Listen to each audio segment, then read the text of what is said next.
First of all, I want to say that our mayor is in really good shape, because did you see him take that step right there? I'm definitely not doing that. Well, I want to congratulate you guys tonight. Those of you who are still in the program are getting a great opportunity. Those of you who are finishing up and graduating have had a great experience. It was my intention tonight to extend the metaphor from the book that everyone's talking about, Same Storm, Different Boats, to talk to the students about the privilege that they have, living in a community that is safe, that has excellent schools, that has programs like this where they have access to people like Supreme Court justices. The kids loved meeting Justice LaGrua. But then I started thinking about the kids. And the truth is, parents, you have some incredible kids here. They're already brilliant. They're already citizens of the world. They're already grateful. They already want to go and change everything and make things better, save the planet, help people, achieve social justice. So I don't really need to tell them about that. They're already grateful. So then, I was watching TikTok, and I learned something new.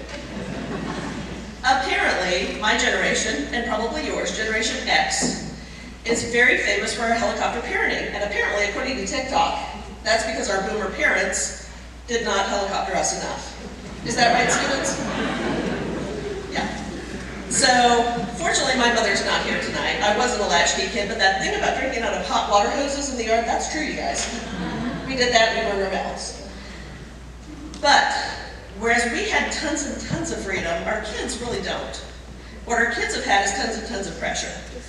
I am also the proud parent of a 23 graduate, Rachelle Carnesale, and a running joke at our house is that the first word I tried to teach him was neurologist. So we've all tried to help our kids get every opportunity that there is in life.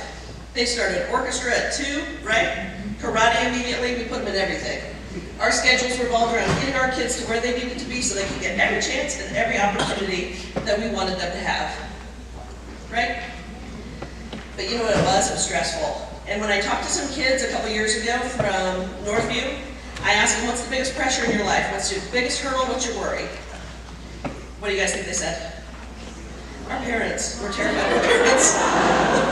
You should see my parents, you know. And so in my job in Superior Court of Fulton County, I see people from a different demographic. They don't have parents who care. They don't have people supporting them. I have very young defendants, as young as 15 and 16, who've committed crimes that are going to put them in prison forever. And the consistent theme is they had nobody supporting them, no one rooting for them. So at the same time that we put a lot of pressure on our kids, thank God we rooted for them and got them here today. Here's what I want you to know leaving, since I've decided to address the parents, and you guys are going to thank me for this, right? These kids, you guys, are really, really good eggs. So let's do our very best not to crack them. My grandmother taught me that everything usually comes out okay in the end. And so I've got interns that are worried about colleges. We know kids who are merit scholars that are not getting their first, second, third, 10th, 15th choice in college. It's going to be fine, you guys. Wherever you end up, you're going to pursue your passions, you're going to do great, you're going to impress your parents, they're still going to love you, and everything's going to be fine. I am so proud of you guys. One of the things Student Leadership Johns Creek did this year was support a program that I've got, My Journey Matters, for very young offenders who are facing decades in prison but decide to go into a program instead.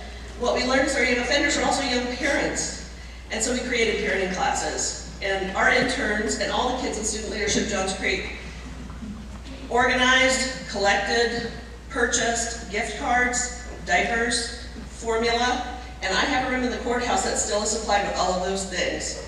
Today, a young mother came to that program. She has nothing. She's been a meth addict forever. She's got a little baby. At the end of her hearing today, you know what I said? Would you like to go back and get some supplies from the kids up in Johns Creek? And she said, I can't wait. And she left with diapers, she left with formula, and she left with things to help take care of her kids. On her previous visit, she said it had become dangerous where she was living and she had to move, and she had no bed for her baby. So you know what we used? Gift cards. These kids raised and purchased to give that lady a bassinet for her baby, which may save that child's life. So I can't thank you enough, kids. I can't thank you enough, parents, for making these great kids, and we're all so proud of you.